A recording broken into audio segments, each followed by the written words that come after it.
Hi friends, welcome back. Daily ലൈഫിൽ നമുക്ക് ഇടയ്ക്കൊക്കെ ഉപയോഗിക്കേണ്ടി വരുന്ന ഒരു സെൻറ്റൻസാണ് നമ്മൾ ഇന്ന് പരിചയപ്പെടുന്നത്.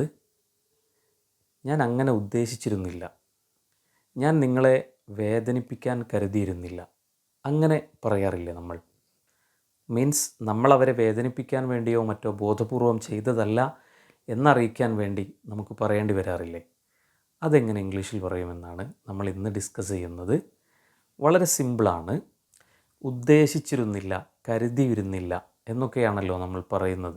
കഴിഞ്ഞുപോയ കാര്യത്തെക്കുറിച്ചാണ് ഡിസ്കഷൻ. സോ നമുക്ക് ഐ ഡിഡ് നോട്ട് അങ്ങനെയാണത് തുടങ്ങേണ്ടത്.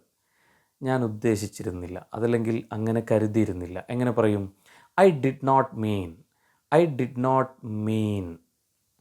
To. I did not mean to plus verb, അതാണ് അതിൻ്റെ structure. I did not mean to hurt you. ഞാൻ നിങ്ങളെ വേദനിപ്പിക്കാൻ ഉദ്ദേശിച്ചിരുന്നില്ല, കരുതിയിരുന്നില്ല. I did not mean to hurt you. Okay, ആ കാര്യങ്ങളെല്ലാം പറയണമെന്ന് ഞാൻ വിചാരിച്ചിരുന്നില്ല, അതല്ലെങ്കിൽ കരുതിയിരുന്നില്ല. I did not mean to tell those things. I did not mean to tell those things. ഞങ്ങളവരെ പരിഹസിക്കാൻ കരുതിയതല്ല, അതല്ലെങ്കിൽ അതിനു വേണ്ടി പറഞ്ഞതല്ല. We did not mean to or we didn't. Did not എന്നത് നമുക്ക് ഡിഡിൻറ്റ് എന്നും പറയാം. വി ഡിഡിൻ മീൻ ടു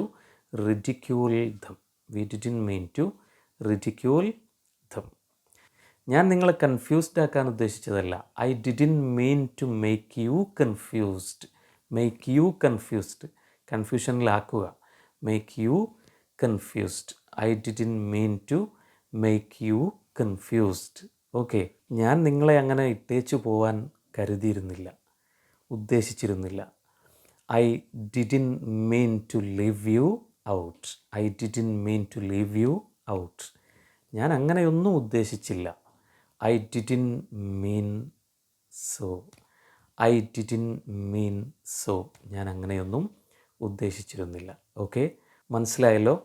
കൂടുതൽ ഉദാഹരണങ്ങൾ എഴുതിയും പറഞ്ഞും കൂടുതൽ ഫെമിലിയർ ആവുക, പെർഫെക്റ്റ് ആക്കുക നമ്മുടെ ഇംഗ്ലീഷ്. Okay, by.